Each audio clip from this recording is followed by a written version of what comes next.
Okay, I think we're here for real this time. The last one was a trial run. I think this is real. I know we're live, but there may actually be more people than just us out there. I've already got 4 people showing that they're watching. There was only one earlier, and I'm pretty sure it was my So it's probably me. it was my good looking No, it was you. producer. Yeah. So, all right. So we're live. We're back. We started this earlier, and I found out what was the deal right away. Some idiot, when he made this episode on YouTube, didn't bother ever posting that video or switching that video from unlisted to live or to public, I mean. So, yeah, it's me. I'm the idiot.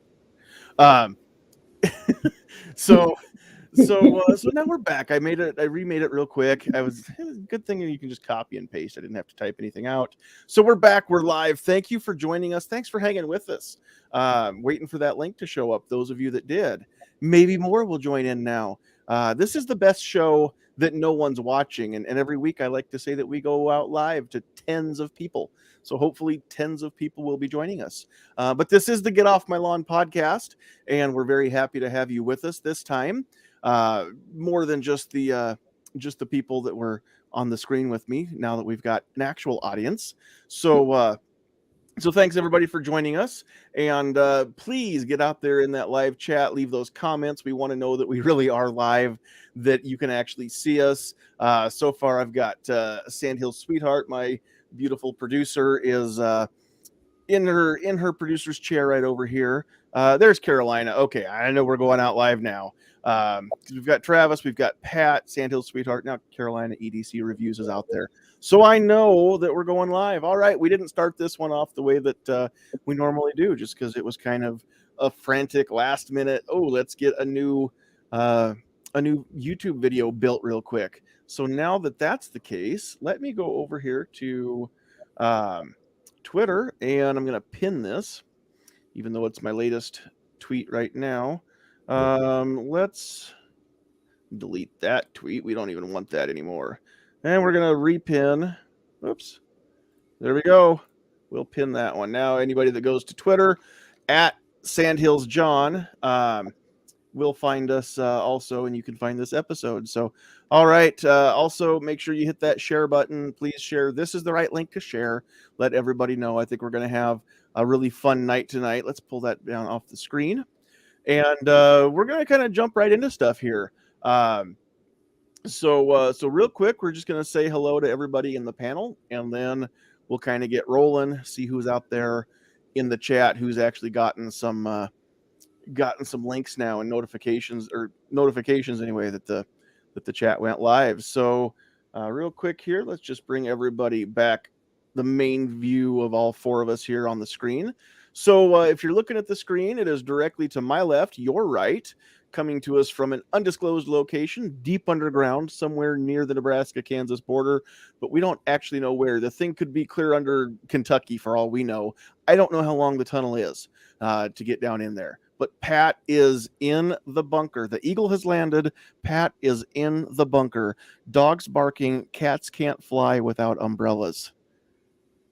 You know what? No prizes, but bonus points to the first person out there in the chat that can tell me the movie that had dogs barking, cats can't fly without umbrellas. Pat, how you doing? I am doing very well, especially sitting right beside my Titan II missile, since I'm in a bunker, you know. Oh, that narrows it down.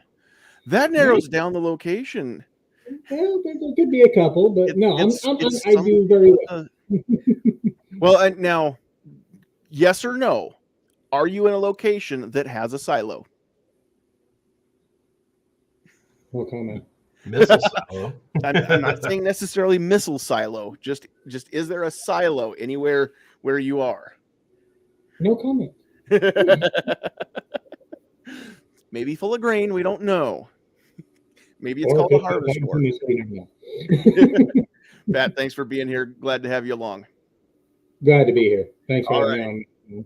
Moving clockwise on the screen, directly below Pat, we've got one of Lincoln's 2 most eligible bachelors, everyone's favorite tactical teacher, Travis. P11 is in the hizzy.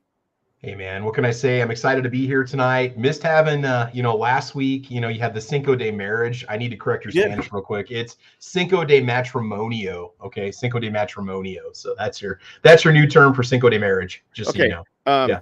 I don't know if you know this. Matrimonio. Yes. So yes. you might want to take notes on this. I'll tell you this because you may not be aware. Yeah. We do what we want. Oh no, I understand completely. I'm just saying, if you're going to speak Spanish and you're with me, I'm going to correct it. So you don't have a choice. So. But we'll talk about that later. You can talk about it. You can correct my Spanish all you want to. That's fine, because here's the thing. I don't sprechen Sie el Españolish. Okay. There you go. That's the thing. Yeah, das is good.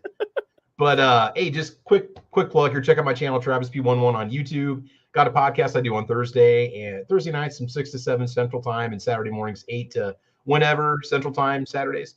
Not doing one this weekend. We're 5 years of Caliber Corner like tomorrow, and I'm not actually doing a show this weekend. I've got a lot of stuff going on with graduation coming up this weekend for people, so I'm gonna be busy, but we'll be back in 2 weeks. We'll do an episode next Thursday and then next Saturday. So I got, like I said, I got 200 some episodes people can check out if they want. So no Cinco de Matrimonio episode for being married to Saturday mornings for so long? No, afraid not. So it feels like I'm married to some of these guys on the panel, man. They keep coming back every week. It's God, I'll tell you what, I can't get them to go away. So yeah. Yeah, well, it's more of a bro bond, if you will. So I found out that when it comes to those links, if you send them out, people do tend to come in and be on the panel. So that's why I sent several out. We'll see if we get any more panelists throughout the night. Yehuda thought he might want to pop in. So we'll see. We'll see what happens here. But all right. So, and I think I got that email sent to the same people, hopefully. So anyway, Travis, thanks for being here. Glad to have you along. And then also joining us, we've got Chris from the 740. Is it 740 or 740? How do you say it over there? 740. All right, from the 740. Just like all of us. Two of us are in the 402. Pat, I don't even know where the line is. If you're in the 402 or out in that 308 territory, you're in the 402, right? Yes, I am almost in the 308, but I am in the 402. Gotcha. So that narrows it down a little bit, but this could be a remote location. That only means that the entrance to the bunker is somewhere near Nebraska-Kansas border, but we don't know exactly. Like I said, we don't know how far it goes, what kind of interdimensional portals one passes through to get into the bunker. The thing could be in Uranus for all we know. Speaking of, the cake is a lie. A little segue. Those of you that you can't see my shirt, I just have to show this off. I'm so proud to have been here. And I got the shirt to prove it. Let me turn that way. So if you're anywhere in Missouri, central Missouri, and you're on, what was that, Interstate 44, about an hour north, and let's see, runs northeast, goes from Springfield, Missouri up to St. Louis, and about an hour northeast of Springfield, there's a little rest area sized spot on the east side of the road, or the southeast side of the road. It's Uranus, Missouri. You need to go check it out. In fact, Google it when we're done here. Google it. YouTube, look it up on YouTube. There's some cool stuff. They have a fudge factory in Uranus. They pack a lot of fudge there. God. The best fudge comes from Uranus. And there's a lot of cool stuff. They have an escape room where you can escape Uranus. And any Uranus joke that you can think of, if you've got the humor that I have, which is about a 12-year-old, you're gonna love it. You need to go check it out. It's true. The best banana split my in-laws had ever had, and one of the biggest bananas was in Uranus.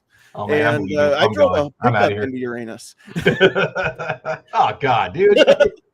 I was sure they don't call it Uranus. Yeah. No, you need to do the research. You got to come to Uranus, Missouri. Yeah, nope, it's Uranus. Well, there is my that I'm not paid to shill Uranus. I love Uranus so much that I think everybody should spend at least part of a day in Uranus. So go Man. check that out on your own time. I'm The jokes done. I could make right now, and I'm not going to because I like my job. So I know, and they write themselves. It gets worse. Trust me. Just do some research, see all the things that are there. Yeah. Anyway, so go check that out on your own time. Chris is sitting there thinking, "What the heck did I just get into?" Okay, switching gears. Couple things that I want to go through real quick. We are for now we are a proud member of the Self-Defense Radio Network. After that Uranus bit, they may throw us out. We'll see. So you can go check out all kinds of cool podcasts over at Self-Defense Radio Network. Gun related, freedom related, Second Amendment related, lots of great stuff. It's at sdrn.us. That is Sierra Delta Romeo November .uniform Sierra. So go check that out. We're very, very proud to have been included in that group of awesome podcasts. So and then real quick before I move on, you notice there on the screen in the top right corner, right above Pat's backpack back there in the muzzle of his scary black murder tool. I mean, America's rifle, is our logo. Our sponsor tonight is Sandhills Defense, which is it's my company. I get to be my own sponsor this week, and maybe one day I'll have a shirt or hat or something to wear when we do this. I finally got business cards made, but we have the official logo up and running now. So if you're in Northeast Nebraska or you're within driving distance of Northeast Nebraska, I have class. I will travel. So I would love to get, especially if you know somebody who's just learning about especially defensive pistols, things like that.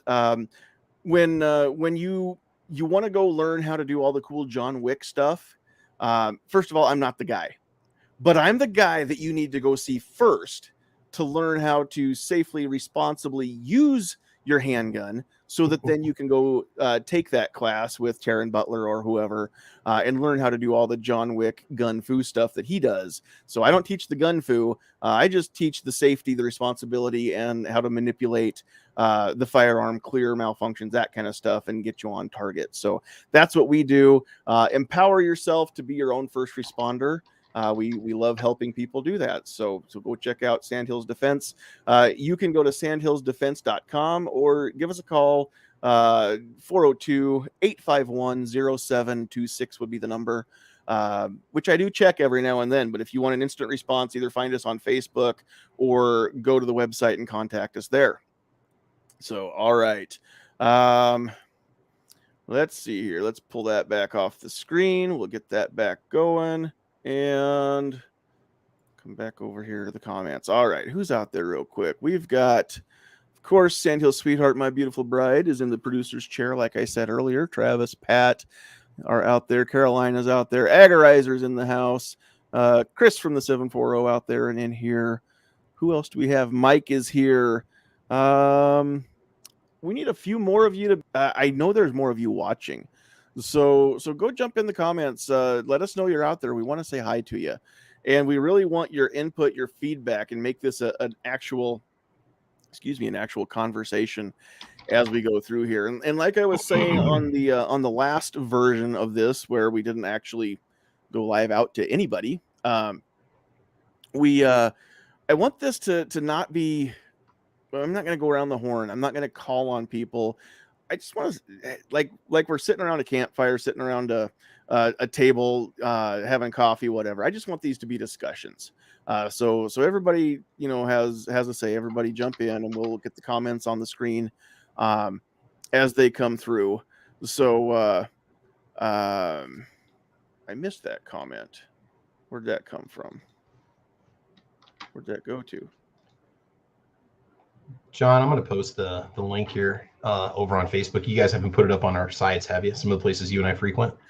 Oh, I posted the wrong link all over the place last night. Okay. So yeah, I'll go ahead and paste the right. I didn't know link. if you'd already done that. I wasn't going to do it if you already did. I can do it in like 5 seconds. So No, it takes a long time. So, yeah. So yeah, there it is. There's the one I was looking for. I've been in Agorizer's neighborhood. Forgive me, I'm drawing a blank. That's why I wanted this on the screen. Agorizer, I can't remember where your neighborhood is. It must be somewhere near Springfield, not Uranus. So we'll see. We'll see what Agorizer says out there. So tonight, I want to talk about the government, not just the way that the government overreaches, but why. And I titled this episode. I almost titled it "Who's Your Daddy," and then I switched it over to "Father Knows Best." But I kind of wanted to put "Father Knows Best" or "Who's Your Daddy." You know, some of those old melodramas and some of the old silent films. You know, they had a two-part title. So I thought maybe we would try that, but I didn't. But the government keeps acting like they're our daddy. Really, that's all. The only way I know how to say it. So I just want to talk tonight about lots of different ways. It's not just those of us who own guns or those of us who drive cars or whatever is the case. I mean, the government has stuck its grubby mitts into literally every corner of our lives, whether we like it or not, whether we invited them or not, and whether we even realize it or not. And so for the land of the free, we're fast becoming the land of the free to do whatever daddy government says we can do. And frankly, it pisses me off. And not just the fact that they've gotten away with it for so long, because that's been a slow burn. You know, it's just like all of our rights dwindling away. That's been a slow incursion of them getting into our lives. So it's not as noticeable when it's gradual, right? But the big reasoning behind it, it's not just the fact that they can. I mean, yeah, that's part of it. They can get away with it. They know that as a people we will let them. We've proven that time and time again. But ultimately, I think it comes down to the fact that they think that they know more than we do. They think they know what's best for us better than we do. Therefore, they are the ones qualified to make our decisions. We're not qualified. And the more people who they can convince are not qualified to make their own decisions, then the more people they can stick under their thumb, get them dependent upon that government teat. And once you start pulling on that, it's really hard to get weaned off of it. And we see that time and time again. So what do you guys think? I mean, I'm going to start off, and I'm just going to start off with back, who was it? De Blasio, when he was mayor of New York City, and he banned fountain drinks larger than, what was it, 32 ounces? I mean, you couldn't go to get a big gulp anymore. Those were banned because the mayor of New York knew more about your health and making your choices. Now, he didn't ban cigarettes or chewing tobacco, just the fountain drinks, because we all know that the fountain drinks are actually the only unhealthy thing in New York. It's the root of all evil, man. Apparently. The big gulp that's where all of our world's problems come from. So, yeah, well, you're only saying that because you're in the pocket of Big Bucky. I don't want to exactly, and I don't want to rip on anyone particular, store. But if you just walked around your local convenience store or grocery store and seen what they're selling you, have you ever picked up the packaging and read it? Yeah. Have you ever found anything healthy? I mean, it's like they won't go after those places, but they want to just go after something simple, just a big old glass of Coke that I feel like I've earned today. I just want that, and I can't have it. So I got to go buy 2 16s. Kind of sounds like a magazine capacity band, doesn't it? Let's go buy 3 10s if I can't have 130. Yeah, exactly. Yeah, but no, you make a great point. I mean, pick any convenience store. I don't care where you live, where you are. You're going to walk around. You're going to see all kinds. You're going to see the greasy bratwurst and Polish dogs and those things, on the rollers. Street vendors, Yeah. Yeah, I mean, you're going to see that in there. You're going to see the pre-made sandwiches that are, mystery meat, if they're even meat, and they're not even the ones that are made by Beyond Meat. The prepackaged sandwiches and the burritos that you can nuke them all you want, but you can never get the middle hot. But the ends are both lava. I mean, all that stuff's going to be in there. And yeah, any kind of energy drink and thing like that. I mean, it used to be just one door of the cooler was full of energy drinks, and now there's almost more energy drinks than there is pop or soda or Coke, depending on the part of the world you live in. And then what up by the register, there's one basket with 3 apples and a banana. Yeah. Oh, we've got healthy stuff. There's an apple or a banana. I mean, you're right. It's terrible. Now that's not the government. I'm just going off on the way that, as a society, we've decided we'd rather have convenient than healthy, right? Healthy is inconvenient. It really is. If you want to eat healthy, that means you're going to make your own meals. And so that's not so much the topic of the night, but interesting rabbit hole that I just ran down for a little bit.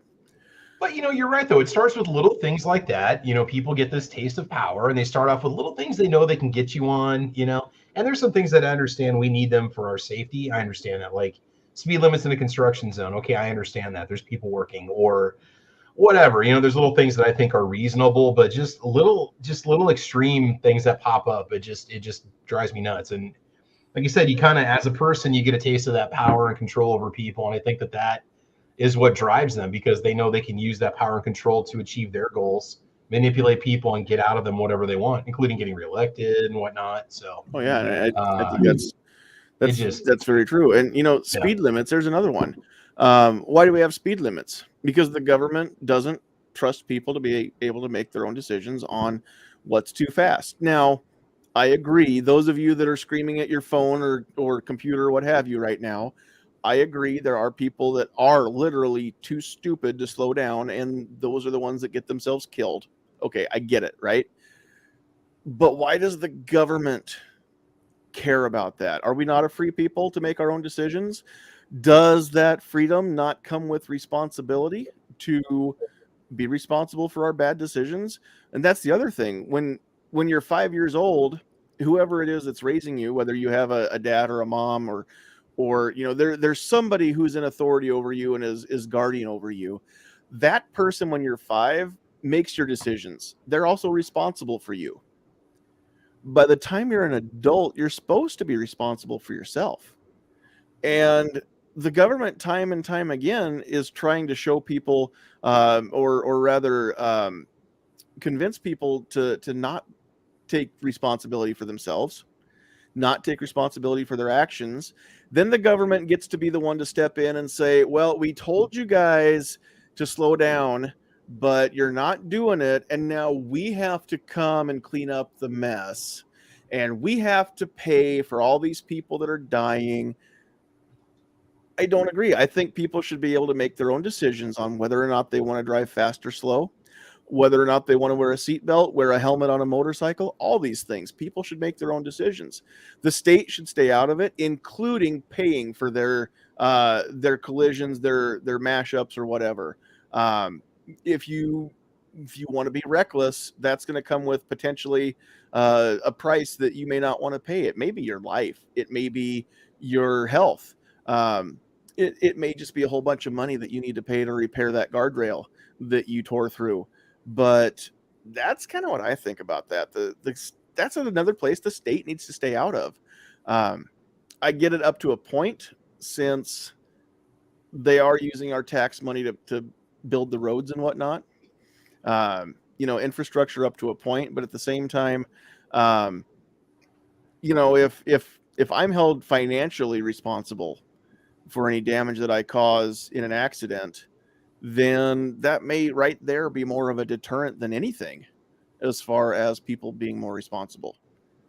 So, but everybody thinks that, well, I've got health insurance or car insurance or I've got Medicaid or whatever to pick up the bill in case, my stupidity wins me I'm playing a stupid game. If I win a stupid prize, well, there's going to be somebody to pay for this. And as a society, our young people are not getting taught how to pay for their mistakes. And if you don't learn that at a young age with a small price for a small mistake, then it just amplifies itself later on and people make a big mistake. It comes at a big cost and they're unwilling or unaware of how to even be responsible for that cost.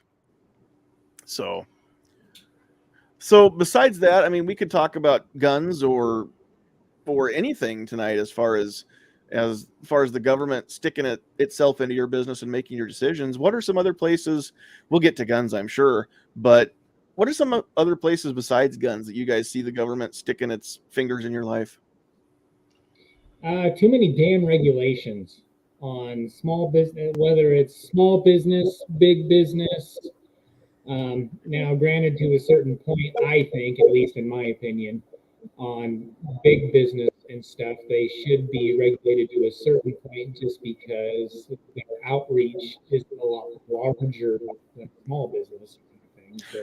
Who decides what's a big business and what's a small business? Exactly, and then you get into that freaking parallel on that too, and I don't know. I just think all the way around, I think there's too much red tape to start a business, or well, let's take it for example, drilling for oil and getting energy, especially when it comes to natural energy, whether you're talking about actual going for oil or whether you're going for gas, which is probably the cleanest burning fuel out of all of them. And it hurts everybody, especially, you see the prices of pump and everything, I mean, come on, it's $4 where I live at now, and it was $3.50 about 2 weeks ago. So that's a heck of a jump. So it just regulations and red tape. It just makes anything and everything harder to get going. Nope, absolutely. So I think that's where the government should have to step off a little bit and just take a back seat. I know there's probably eco warriors and stuff that might come across this and go, whoa, he's just all for natural. No, I'm not. It's what makes this country go. And until we get renewable energy to where it needs to be with everything else, we can't just kill the one and go with the other. Look at Europe. That's all I can say. Well, and this may be conspiracy theory time. A lot of people are saying that the Biden administration is working on making it impossible, cost prohibitive, and if they can't outright prohibit burning oil and using gasoline and diesel automobiles, then they'll make it cost prohibitive and try to drive people away from it. So that may or may not be the case. I heard today that they did cancel another, 60,000 gas and oil drilling contracts, which really makes me wonder, why are they doing that?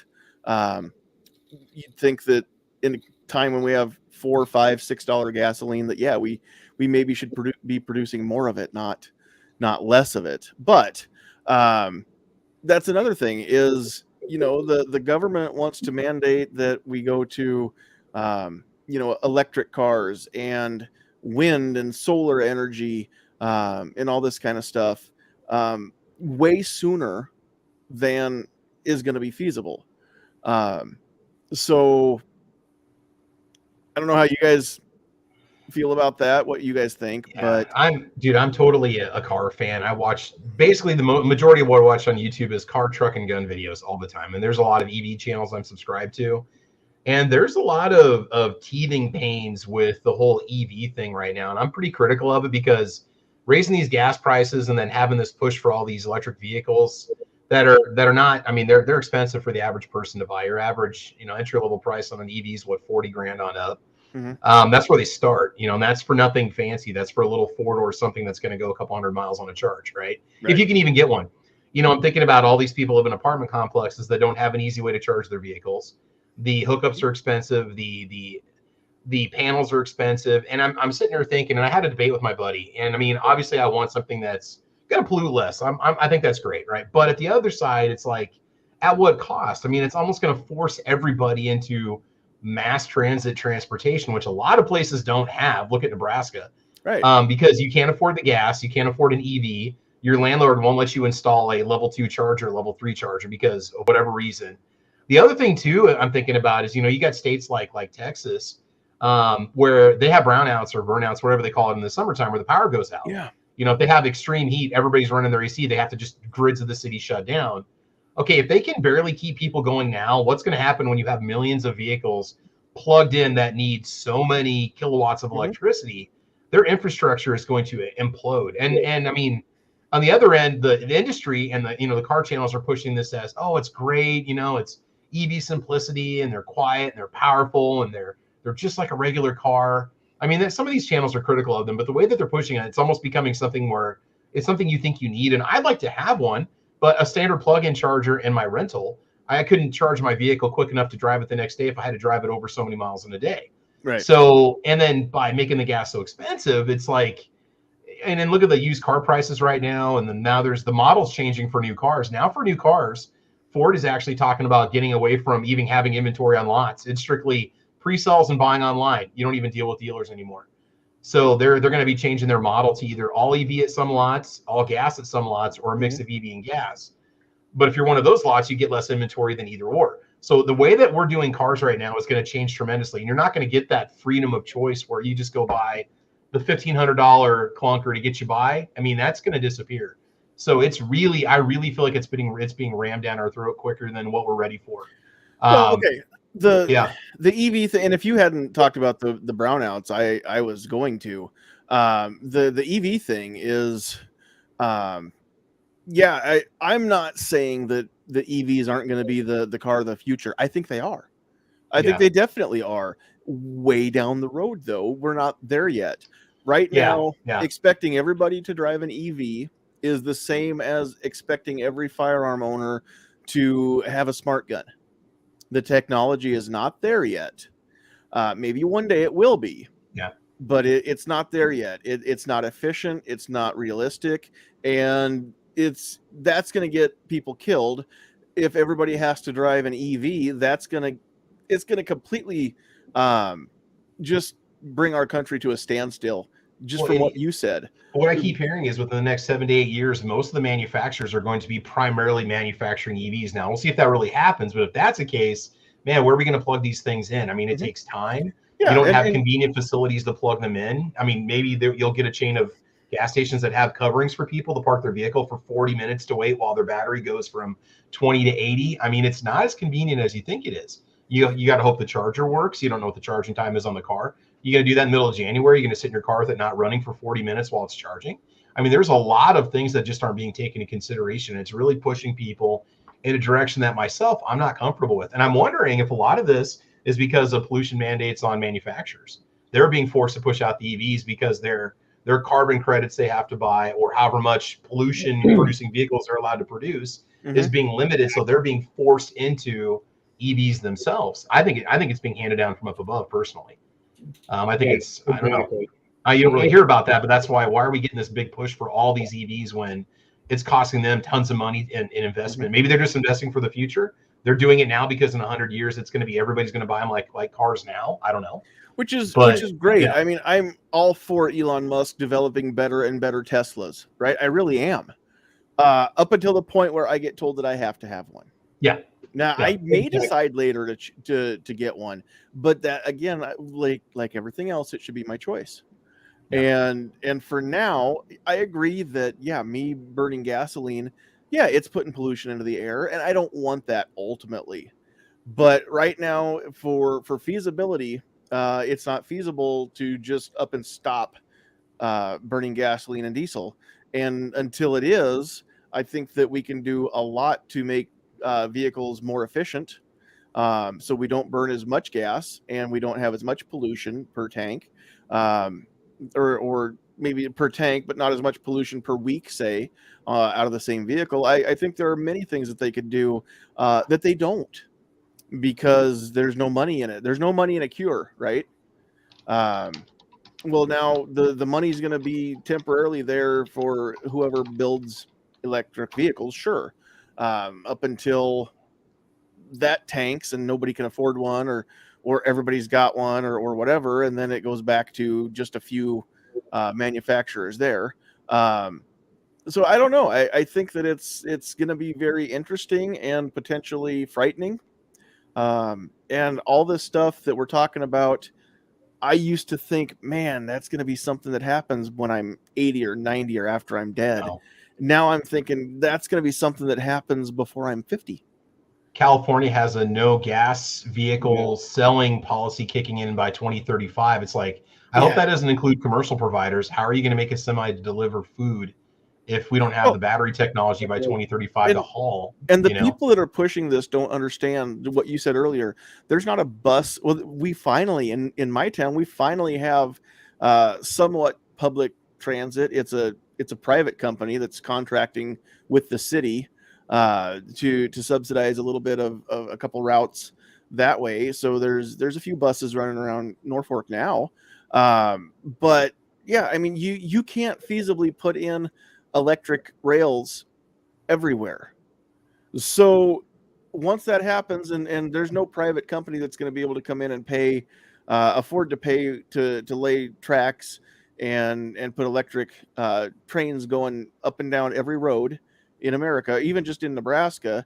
So then all of a sudden the government comes in, pays for that. Well, we pay for that. They pay for it with our tax money. And then that's just one more thing that they get to dictate is where we can go. They get to control the travel, and there's going to be people that are signing up to be controlled on where they can go, because if they control the travel, another another pandemic hits, and all of a sudden they can tell people, don't cross the state lines or don't cross the county lines. Well, they tried that this time and it didn't work very well because they can't police that. But if they can get cars off the roads and put you on trains everywhere, they can shut those down. Restrict your range. They can restrict your range. With your car, if your little electric car doesn't go over 250 miles or 300 miles, you're not getting very far out of your state without refueling, Yeah, and I mean, every car, whether it's gas or electric in the future, what's to stop them from putting something in that they can just send a kill command? Oh yeah, yeah. You've already got that. You already have that now. A lot of cars that have OnStar, if a car gets stolen, you can call it in and they can deactivate, or they can throttle it down to something, or do it like a mode to force it to slow down. Yeah, we're a couple bad elections away from that being a mandate that it has to be in every car. Retroactive. If you don't get one for your car, then you can't license your car. Yeah, something like that. I mean, that circles back all the way around to what the whole theme of this show is they're trying to regulate what you can and cannot do, and what they're trying to shove down our throat. Yeah, and if they're not, there's nothing to stop them from that. Exactly. I mean, okay, maybe Biden's not, but what if Harris runs next and she gets elected?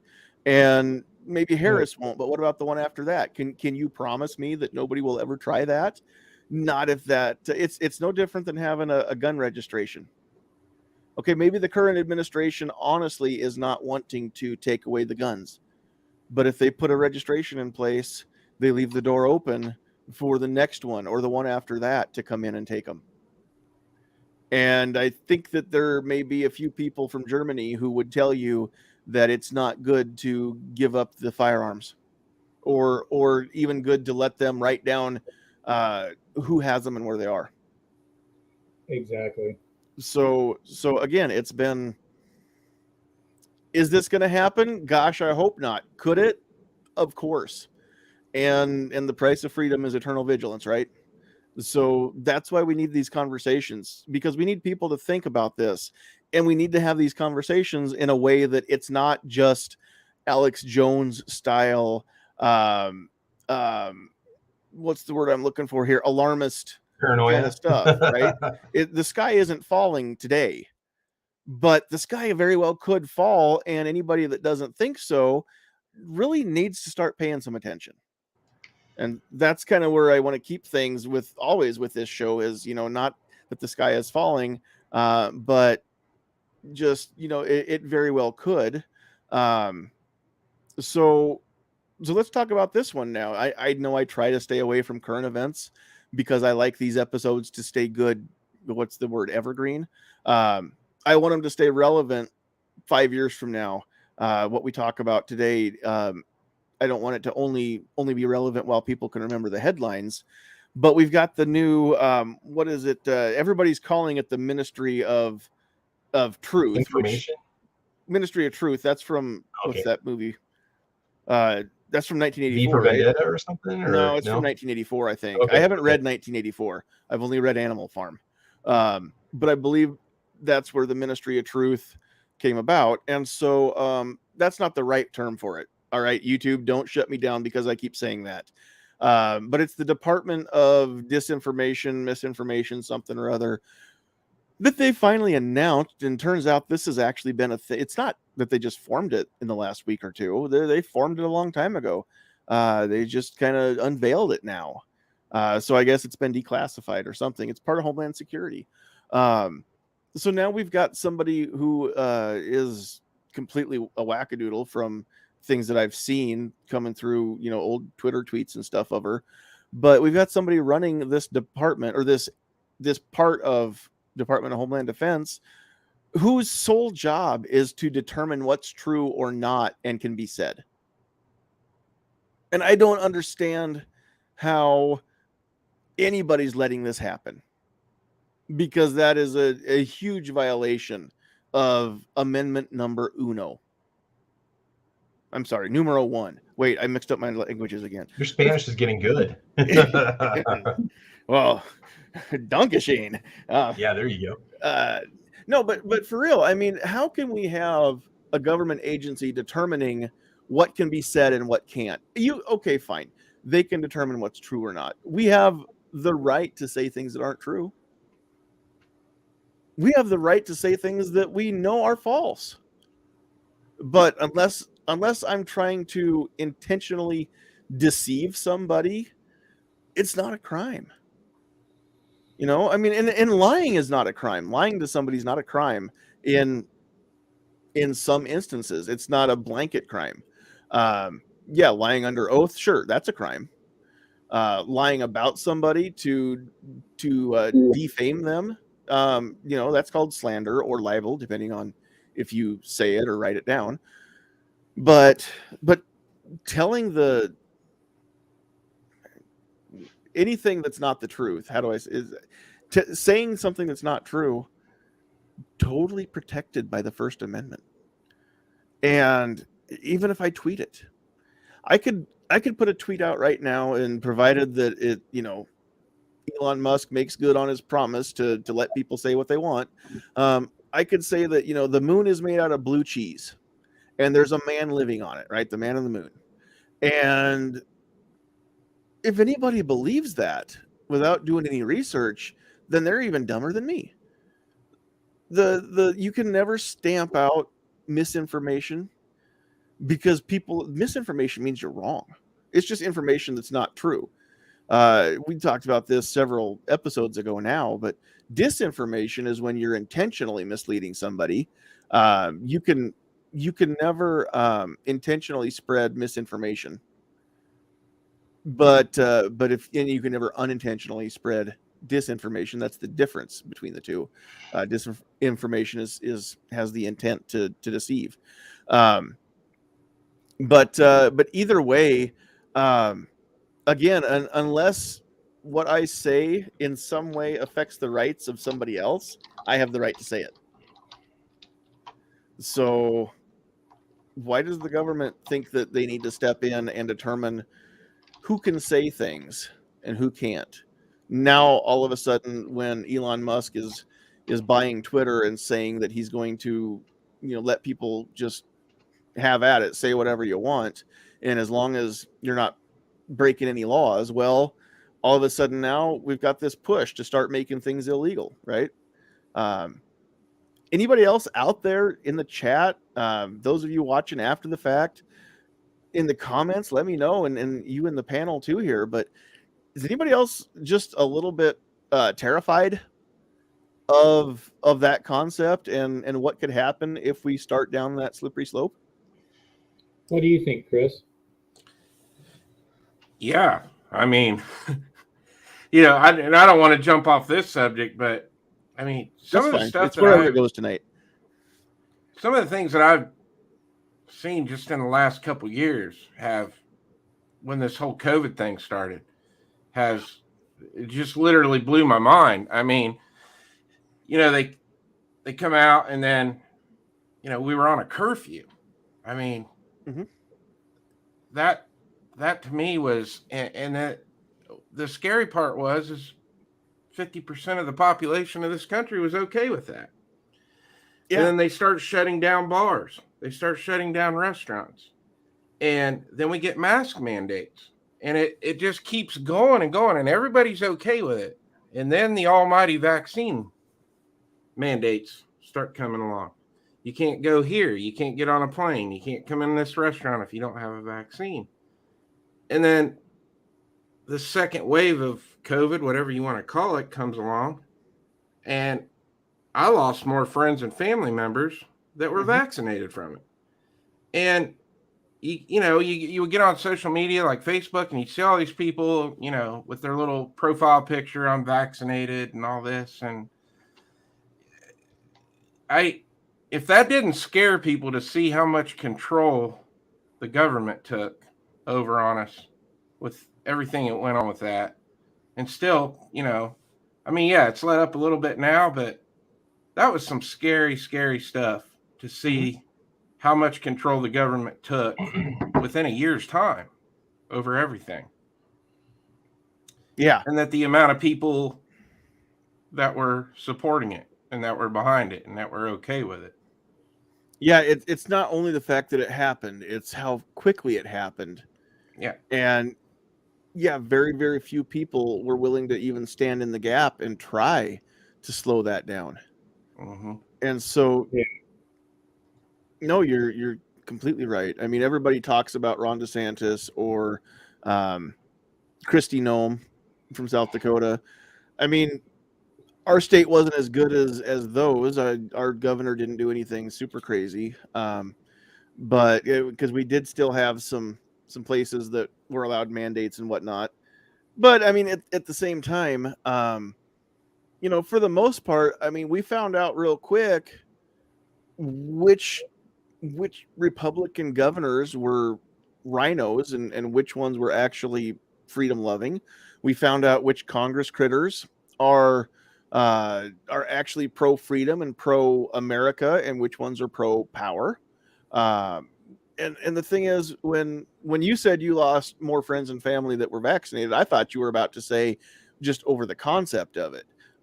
It's bad enough the people that died with or without the vaccination. It's bad enough that we did lose friends and family members. It's a disease. I never believed that it was a made up thing. I know COVID's real. Mm-hmm. I've I had never it. thought it was. Yeah, me too. I never thought it was as scary as they wanted me to believe. But I mean, I never doubted that there was actually a virus that was going around. But the biggest thing is how we got so polarized so quickly. I mean, George Floyd started it all. George Floyd didn't start it, but his death kind of started things because COVID wasn't really polarizing yet when George Floyd died. But between the polarization of Black Lives Matter, well, all lives matter. Well, you can't say all lives matter because that alienates me. So you need to say Black Lives Matter. And that was a big thing that happened. And it started people getting mad at each other. And then all of a sudden it came to you need to wear your mask because you're going to kill my grandma, because if you breathe on me while we're both in a public place and I take the virus home to grandma, that's your fault, not mine for being there. It's your fault for not for breathing on me or whatever, to take this shot and stick this needle in your arm and take this injection so that I can survive. And it's the first time I've ever heard of any kind of injection not working, and then they blame it on the people that didn't get it. Yeah. What? Yeah. Yeah, no, that's not exactly how that works. The polio vaccine, when Jonas Salk first developed that, and people started vaccinating the kids for polio, nobody blamed the people that weren't vaccinated for the polio after that, they just, I don't know how that worked. If the vaccine works, then you're not going to get it whether I have it or not. And so I've never understood that. And so many of us said so. Excuse me. And the people in power never really even entertained that notion. That was one of the things that got deemed misinformation, actually. If you just came out and said the vaccine doesn't seem to be working, they would hit you with that. If you said, if yours works, I don't need to get it because you're protected and I'm not, we're protected from each other if one of us has it. And that got people into trouble. So many things got people into trouble over the last 12 months of posting on social media that people were banned off platforms that later on, it turns out what they said was actually true. And so that's one of the biggest things that scares me about this new, whatever the department. If you're out there in the chat, let me know if you can find out what the name of that is. The real name for the Ministry of Truth. DHS, Department of Disinformation. Is that what it is? But John, they say that the focus is not going to be on American citizens. It's going to be on foreign entities that are spreading misinformation on American media. So they won't be coming after us. Right. What happens when they want to? Oh, what happens when they decide to just amp it up a little bit and start going after the average Joe that's upset about something? Completely put me at ease now. I mean, a Patriot Act never got anybody in trouble. Never, I'm sure it's always been honest in its use, and it's never been used to intentionally take somebody down ever. Nope. No, that's not how we work. That's not how we work here in this government. Yeah. Oh man. No, it's completely crazy. All right, so we've kind of talked about everything but guns. So when it comes to guns, another way that the government wants to be your daddy. I mean, the big shiny example is just the fact that they want to tell you when, how, or even if you have a right to defend yourself. Right? I mean, that's what it comes down to ultimately is, again, let us make the decision of what you need. You need to justify to us your need for such a thing before we'll even consider granting you the option of having such a thing. Now, if I was 5 and I asked my dad for an AR-15 and he told me, no, I don't need one at 5 years old, he'd have been right. But the fact that I want to have an AR-15, I want to have a 40-round PMag to load into it, those are things that I can make my own decision. And people want to make fun of us, call us paranoid. I don't care. Call us paranoid. Even paranoids have enemies. I mean, maybe I'm paranoid, but am I paranoid enough? That's just it, though. Let me make my own decision. I would rather have it and not need it than need it and not have it. Whether it's that AR, whether it's the 40-round magazine, whether it's lead core or steel core ammo for it. I mean, if I decide that's what I want, I should have the right to do that. If I decide, if I've got money enough to buy an A10 and I've got a pilot's license and I can afford to put the whole 9 yards loaded into the Gatling gun in the front of it, then I should be completely within my rights to do it. If I want to shoot that gun while I'm flying, I am responsible for where every bullet goes. So if I shoot that at anything that's not mine, that's on me too, right? I should be held accountable for that. But if I've got enough ground or a big hill or something to shoot into, and I want to, then I should be able to. That's what it comes down to. And so, man, it really bugs me when they start trying to tell people that they know more than we do about what we need. What was her name? Brown. It's not, I don't think it's Nicole Brown. That's OJ's former wife. Yeah. But there was what is the lady's name? She was who you're talking about. Carol Brown, I think was her name. Yeah. Carol Brown had to wait to get a permit to even possess a firearm. It was an ex-husband or an ex-boyfriend, was very abusive. She had a restraining order against him. Still wasn't grounds. It was like day 40. She called and asked the state of New Jersey where her permit was to go get this gun, and it was still tied up. It hadn't been approved yet. I think it was day 41 or day 42 that he walked right through that restraining order, and she died. He killed her because she couldn't defend herself, because the state of New Jersey didn't see grounds to approve that, and she didn't need that gun. So terrible thing. She's not the only person who lost their life waiting for the government to make a decision on whether or not they needed what they were asking for. And again, I refuse. I understand that there are times that the law says otherwise, but personally, I refuse to bow to the government and let them tell me what I need. Now, I'm not saying I'm going to break the law. I am saying I'm going to fight tooth and nail to make it or keep it the law here where I live, that the government doesn't start to ban things or outlaw things. And the bump stock's not a hill that I'm willing to die on, although it's a fight that I'm willing to take part of. But just overall possession of firearms, possession of magazines, possession of ammo, not regulating or limiting the number of any of those things or the capacities of the magazines or anything like that.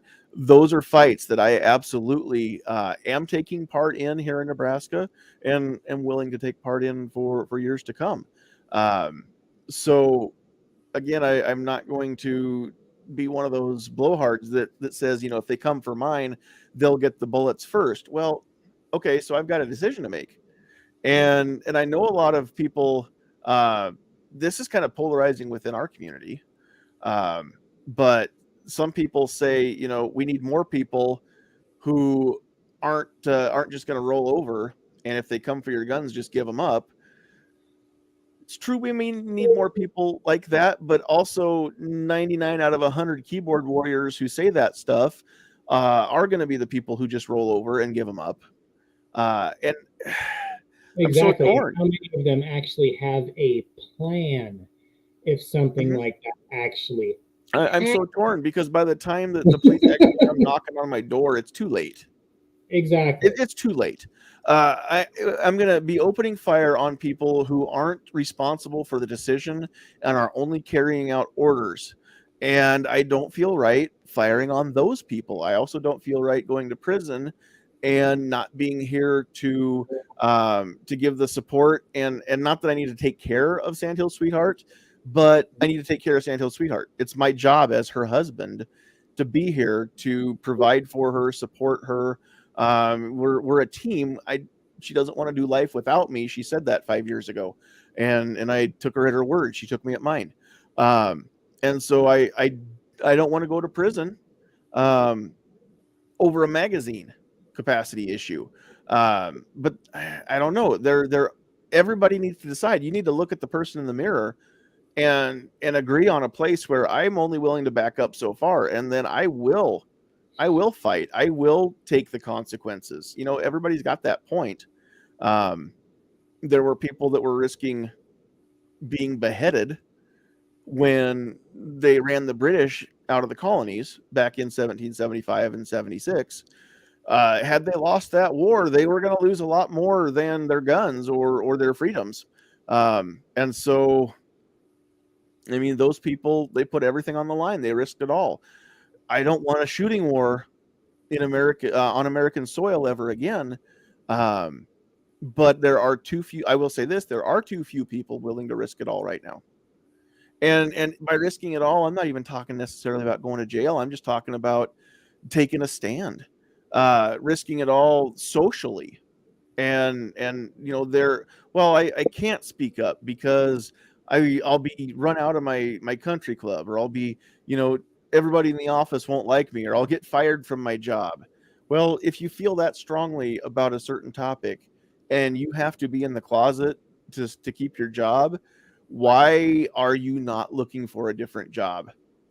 And I'm not saying quit, just go in there and quit. I'm saying there's got to be a better option. And if there's not, if you honestly are in a position where I've got to keep this job, then the other thing isn't that big of an issue to you. Your freedom comes second to your job in that point. In that case, it's not that important to you, and you should probably shut up online. And so again, I mean, there's so many different things that we need to.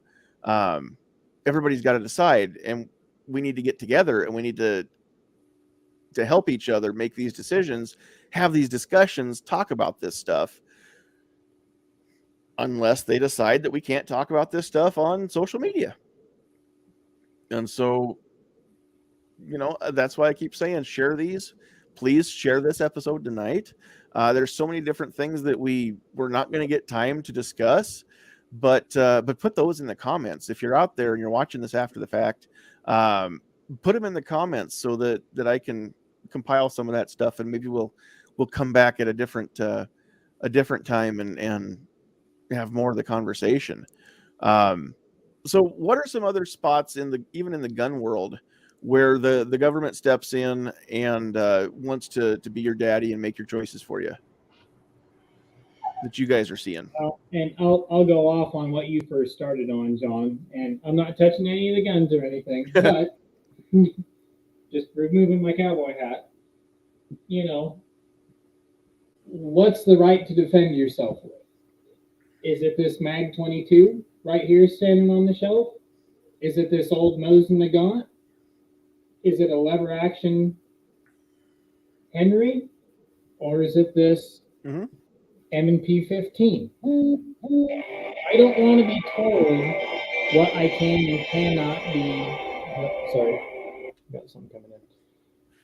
I don't want to be told what I can and cannot be that I can't use to defend myself with. Or I've got my big knives and stuff that I do bushcraft and stuff when I go down into the woods and stuff. I don't want to be regulated on any of that stuff.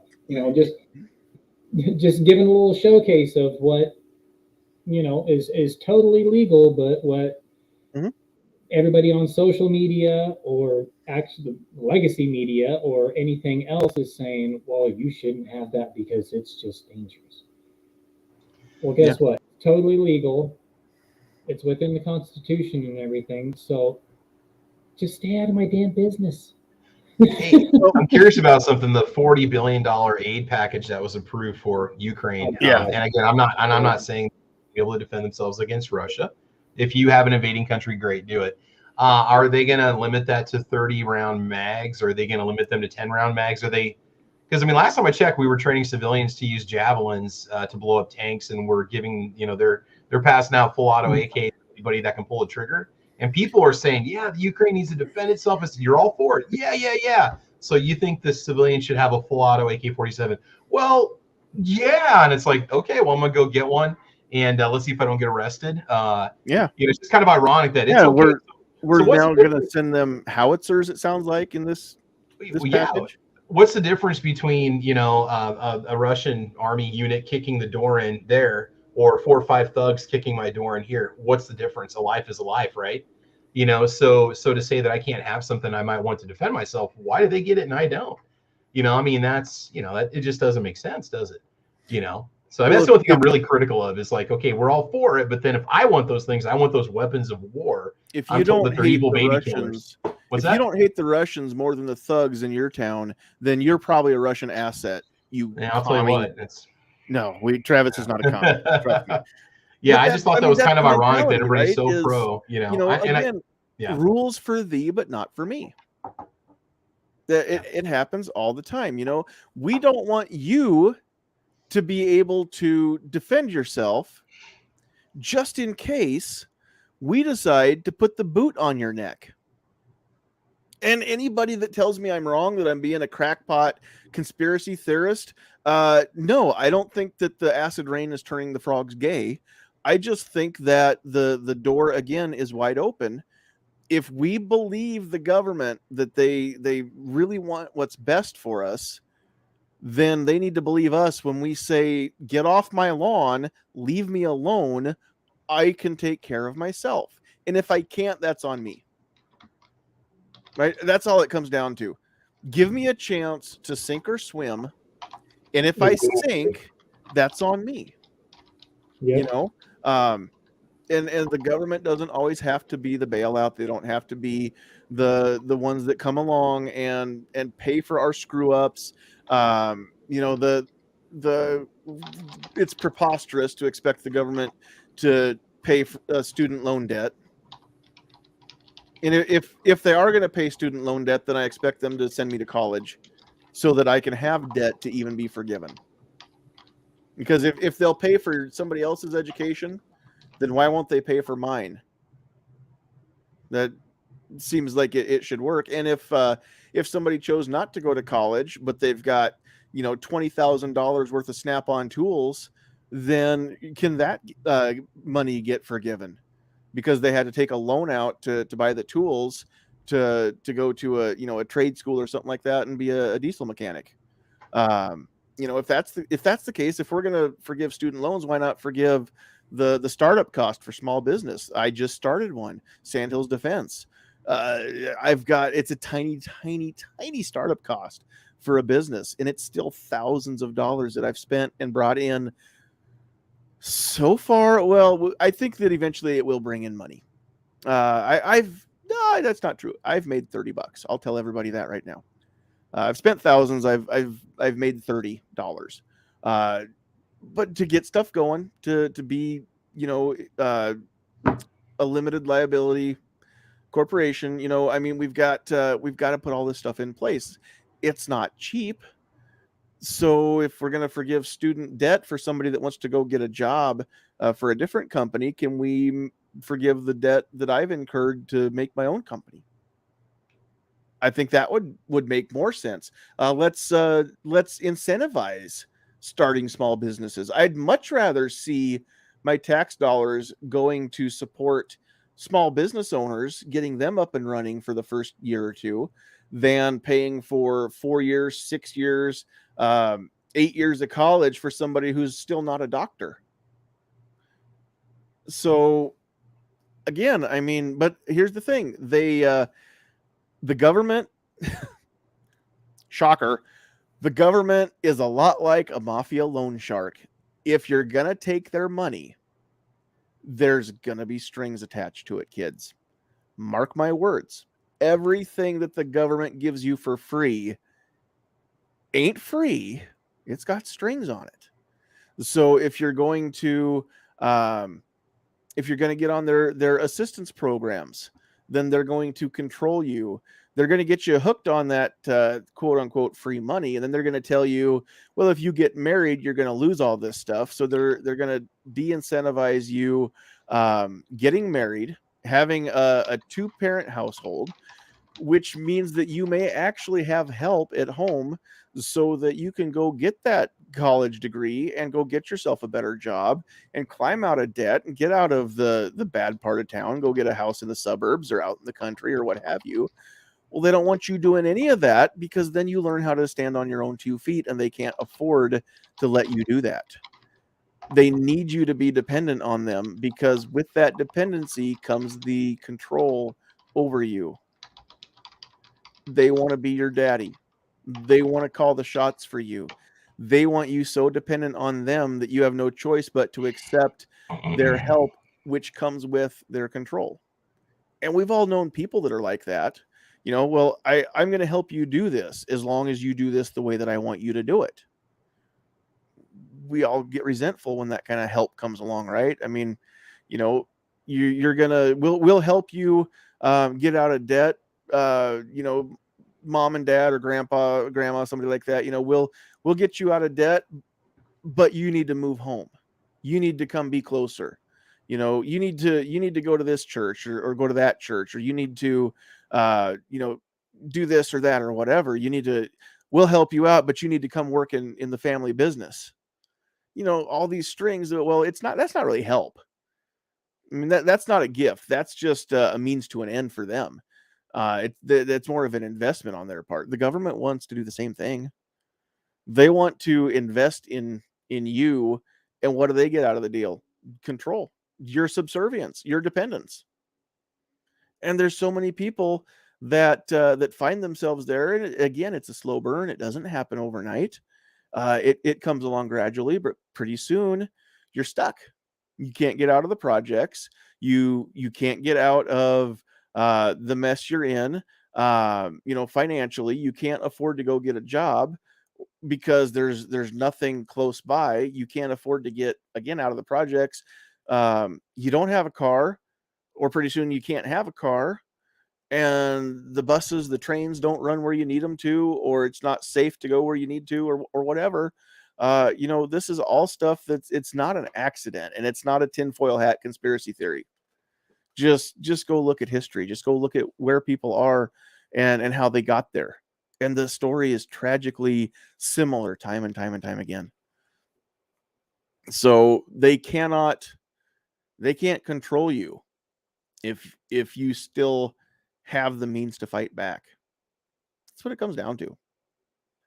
They want to get you so used to them telling you what you can and can't do that when it comes time to talk about the very means that you have to protect yourself from them, that you're not only forced to, but you're willing to give those up.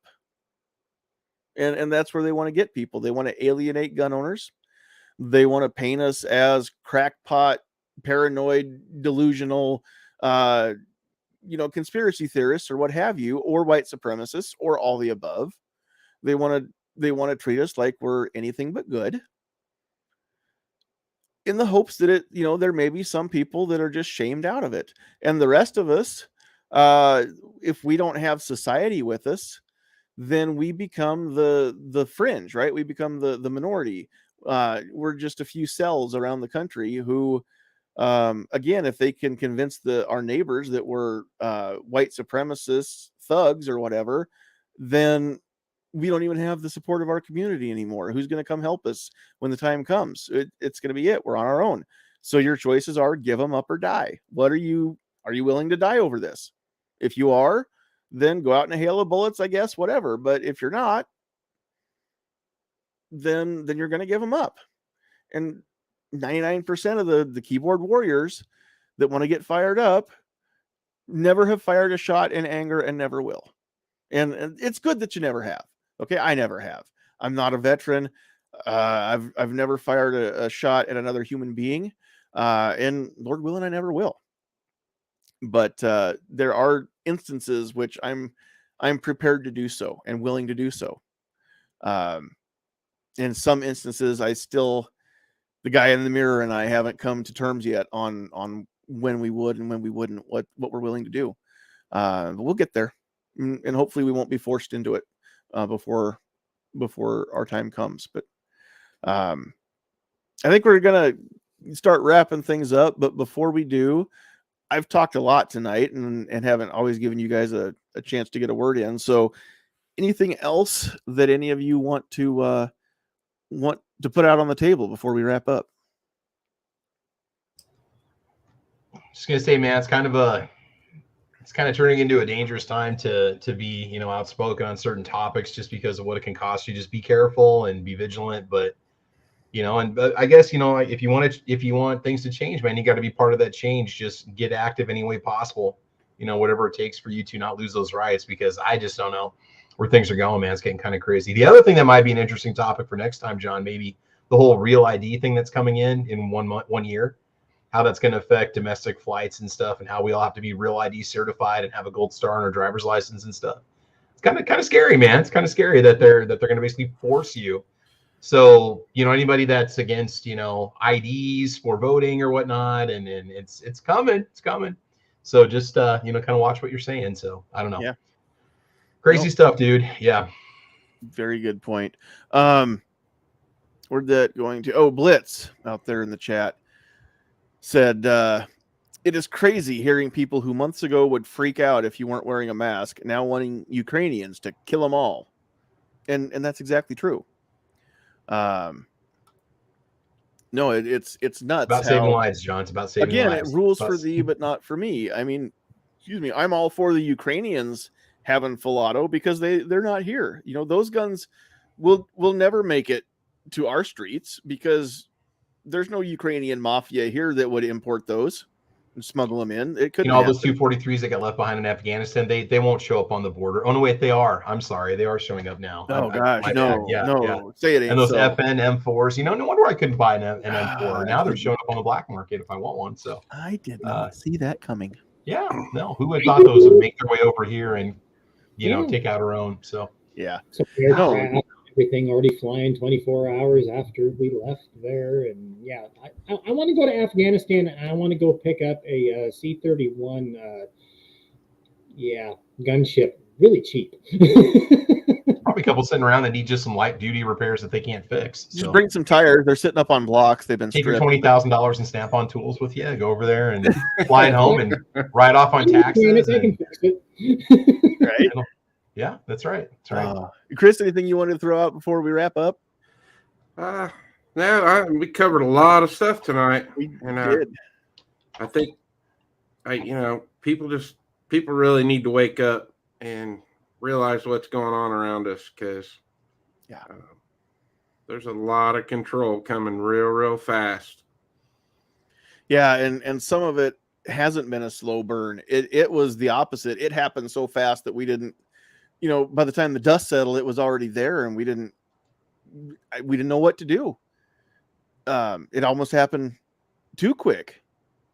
So you're right. There's a lot of control already happened, and if we don't watch it, a lot more and a lot worse, I think. Mm-hmm. It's potential. Is it going to happen? Nothing's decided yet. Nothing's guaranteed. Can it happen? You bet your butt it can. The only way that it doesn't is if we all decide that it's not going to happen, because it goes back to what's the movie? A Bug's Life. If the ants ever figured out that there's more of them than the grasshoppers, then the grasshoppers' way of life is over, and they're not going to be able to take things from the ants anymore. And that's exactly what it comes down to. If we all decide that there's more of us, and we all band together and stand united, then the patriots in the United States, there's not a force more not only more numbers but more determined. If we could all just pull our heads out and agree on a common goal, and we're all going to work together to get it done. But we're so independent, we don't want anybody telling us what to do, including each other, and that's where we implode. Whereas the others are fine with forming a hierarchy and having leaders and followers. Mm-hmm. And none of us want to be the followers. We all want to be generals. None of us want to be privates. And so we get nowhere. Yeah. We get nowhere. We're not a force to be reckoned with. We're just a bunch of just little cells is really all it is. And a lot of us one person cells. We're not part of any organized militia or anything like that. So if it hits the fan, we don't have a network to fall back on. We really don't. There's gonna be an awful lot of little islands that get overrun. So it's not going to be good for us unless we can all agree to put our differences aside and work towards one common goal, and that's just to fight the control. That's all we got to do. Just fight that control. We don't do it with bullets. Lord, if it gets that far, it's too late. We do it with we don't need the bullet box yet. We need the voting box, the ballot box, the soap box. We need to take advantage of those. Mm-hmm. Those are the boxes that we need right now more than the bullet box. And so, but we've all got to get together. We've all got to agree to work together despite our differences. I don't care what you look like. I don't care who you worship. I don't care who you love, or if you worship or if you love. None of that makes any difference. If you want the government to stay out of your life as much as I want the government to stay out of my life, then I'm willing to stand shoulder to shoulder with you and fight that in the courtrooms, in the legislative halls, in the town squares, in the school board meetings, wherever we need to. The pen is mightier than the sword, kids. So let's rally around that and try to avoid a shooting war that none of us can win, because if we have another civil war, we all lose. We all lose, and it may very well be your kid laying dead in the driveway. Even if you're not part of the fighting, you're going to be affected too. And I don't want that for you or your kid. So, all right, let me get off my soapbox, and we'll go back to these little boxes on the screen. We'll let everybody wrap up, and we'll call it a night. So real quick here, we'll just go back in reverse order and start with Chris. Anything that you haven't had a chance to say that you want to say, and then where can people find more of you? First off, thanks for the invite. I had a great time on here tonight. So Cool. I actually, you're the week before your anniversary is the first episode of this show I ever watched, and I really enjoyed it. So it was super That cool was a to fun one. get invited on here tonight. So everybody can get me at Chris from the 740 here on YouTube. Every Tuesday and Thursday, I put up a new content video. Sometimes it's a gun review, sometimes an optic review, sometimes reloading. And then on Wednesday nights from 9 to 11 Eastern, I have my live chat. Awesome. All right. Thank you very much. Thank you for being here. We appreciate it. And don't be a stranger, and don't be afraid to speak up. Just because some of us are loud and don't always give you a chance to, like I said, I didn't want to just call on everybody tonight and go around the horn. So don't be afraid to just butt in and hold your own. Okay. You're welcome back anytime you want to come back in. So normally what I do is just what I did tonight. I sent this link out, I think, to 35 or 36 email addresses, and I just blind CC them all. So some people may not want their info out there to everybody, but send them out to I think 35 people, and 3 popped in, and that's what happens. Sometimes we'll have 4 or 5 or just 1 or 2. So it's a lot of fun. Travis, we'll move over to you. Any closing thoughts, and where can people find more of you? No, man, I think we had a great discussion tonight, covered a lot of different areas. And, I think there's a lot that we can learn from tonight's episode. So, again, you can find me at my YouTube channel, Travis P11, and check out my podcast. And I think that's about it. So we're good. Awesome. Thanks for being here. Pat, closing thoughts. Where can people find you? Not the location of the bunker. I know that's a secret. No, definitely not in the bunker. No, you can find me on YouTube at Pat in the Bunker. Haven't posted anything for a little bit. Been pretty busy with other projects and everything, as everybody on the panel knows. But the gun behind my right shoulder has done a lot of undertaking from Monstrum Tactical, and I've had really good luck with their stuff so far. But the final overhaul video will be up in the next week or 2 before Thunder on the Range 2022 in Nebraska. Hell yeah. But yeah, that's where you can find me. And thanks for having me on. And we definitely went through a wide range. This is probably one of the most broadest ones I've ever been a part of on your show, John. I think that's because the host pinballed all over tonight. Oh, yes, for sure. It was definitely a pinball game for sure. But that's one of the things that I enjoy, is just kind of going all over the place. And, and so many of those topics you can link from here to there pretty easily. And that's one of the reasons why I pinballed so much, is because this is government overreach is literally in every corner of your life. And I kind of wanted to bounce around to lots of different corners of everyone's life, just to show examples of this. That way, more people, it's not that people aren't smart enough to realize it. It's that we get so busy, and so many people don't want to pay attention to politics.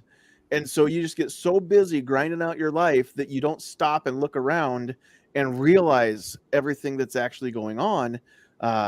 Until you make it a point to start looking. And I really want tonight, if nothing else, I want people to start looking. That's it. You may not agree with everything that any of us said. That's fine. If you disagreed with the points that I tried to make, you're more than welcome to, number one, make comments. put those down in the comments down below, especially if you're catching this after the fact. And number two, you're welcome to come on the show, and as long as you can refrain from dropping F-bombs and saying bad words all the time. We try to keep it fairly family friendly. We try to keep it out of Uranus as much as we can. But honestly, I mean, you're welcome to come and present a viewpoint that's the opposite of mine. We can have a debate if you want, or you can just talk about your side of the story, whatever. If you don't agree with me, that doesn't mean I don't like you or I don't respect you. I may respect you more for disagreeing with me, as long as you know why and you have reasons to back that up or ways to back that up. But anybody that wants to disagree, you're always welcome to come in here too. I've yet to actually get that. So we'll see. I do want to put up a couple comments here real quick. Blitz said, hard part is using our private money versus taxpayer government money. Yes, we are a little underfunded right now. That is the truth. The government has the ability to not only control all the taxes that we pay in, but if there's not enough, they can just print more. He says, which is really odd. We fund the fight against ourselves, which also is true, and a lot of us resent that, but all taxation is theft, as many of us agree. And I said, because we don't have a Soros or a Bloomberg on our side, funneling money into the pro-gun efforts. We do this, it's all grassroots. We don't have a daddy Warbucks out there making things better for us or trying to make things better for us. Goodness knows that we sure would if we could find such a thing. So Travis just popped out there. We'll say goodnight to Travis. He had to get going. There's another storm coming in. Storms have been rolling across the plains all day, and one of them rolled through Lincoln earlier, and now he had to get the dog outside while he's in between them, so that he didn't have to take the dog outside in a thunderstorm that's about I think there's another one coming through yet tonight. So again, Travis was here, and we love it when Travis is here. I was going to have him talk a little bit about Thunder on the Prairie, but that is going to be the first weekend in June. If you haven't heard about this yet and you make YouTube videos that deal with guns, you're invited. It's not just a family fun day out at the range. It's going to be for the people that show up and bring their tripods and their cameras and want to actually film stuff. But if you want to film stuff as a group, collaborate, that kind of stuff, that's what it's going to be about. And a lot of it's just getting all these YouTube people that we know that we've never actually met face to face and shaking their hand, getting everybody together and just having a kind of a reunion. And it's a reunion where everybody can actually shoot some guns and film some videos. And so that's what Thunder on the Prairie is going to be about, whatever that first weekend in June is. What it's is it the 4th? Yeah, it's the well, actually, if you want to come on Friday night, they are having a pistol class out there on Friday night, and you can join in on that. Okay, and that's on June 3rd. Yep. And then 4th is the actual YouTube range day. And if you haven't decided or you're just hearing about it, you want more info, get a hold of Travis P11 or Defense Dad. And you can find them on YouTube, and they've got some videos out regarding that. So you can comment on those and they'll get those comments. Or if you need to get a hold of them and can't find a way to, then just send me an email at nesandhillsmedia@gmail.com. NE for Nebraska, nesandhillsmedia@gmail.com. It's on the screen if you're watching on YouTube or Facebook or Twitter or Spotify. When this goes on Spotify next week, you can watch it there too on video. But email me and I will forward your info onto them so that they can get in touch with you It's not too late to register. If you register now, you're probably going to miss out on some of the swag that is getting sent from some of the sponsors. But the range is actually down just south of Lincoln a little ways outside a little town called Firth, Firth. Nebraska Shooters is the name of the range. Great outfit. Great place to train from what I hear and what I see on videos. I've never been there. I know a few of the people who are instructors through them, and they're all a great bunch of people. Would be cool. We're going to try and get down there yet that night and meet up with everybody. We're not going to be there for, I don't think for that day. So we'll have to see what happens there. But pretty sure I'm scheduled to work the old day job that day. So we won't get to Lincoln until about supper time. We're hoping to meet up with everybody there. So, all right, if you have questions about that, Defense Dad or Travis, or get a hold of me and I will get you over to them. On behalf of, do we have anybody else besides Blitz? Vanessa Kitty jumped into the comments, and Armament and Axes was out there. Kind of a short list tonight. Pat in the bunker, Travis P11, Carolina EDC reviews, Agorizer, Chris from the 740, Mike, Blitz, Vanessa Kitty, PNW, Woods, and Armament and Axes. I didn't see Woods out there. Congratulations on the new job. I didn't ask the other day on Facebook if you're still watching PNW. Let me know. Send me a message or something. Let me know what your job is, because I don't even know what you switched to. I just saw that you started a new one, so congratulations on that. And I think that's going to be it. So on behalf of Travis and Chris and Pat and Sandhills Sweetheart, and of course myself, thank you for joining us. Catch us live. Next week's going to be a little goofy on the time. We're going to be intentionally late, not like tonight. We're going to be 30 minutes late, so we'll start at 8:30 next week. But I think it's going to be a fun one. I got a couple different topics I'm trying to decide between. One of them is going to be kind of heavy, not like abortion heavy, just it's going to be maybe one that steps on toes. And I may need a little bit more time than I've got to prep for that one. So that might be 2 weeks from now at the regular time. But next week, for one week only, we're not going to skip it. We're just going to push it back 30 minutes and start it at 8:30 next Thursday night, the whatever night that is. This is the 12th, so the 19th. May 19th, we're going to be a half hour late, but watch for those links, and hopefully the moron that builds these chats will make that link public instead of the debacle we had tonight. So those of you who joined us live, thank you. God bless you. DJ's in the house. He's late. In a little late, but that's okay. Just like a blister. Now that the work's done, he shows up. Yep. Pretty much. DJ, thanks for popping in. We're just signing off. So God bless you guys. We love you, but it's time to go. Get off my lawn.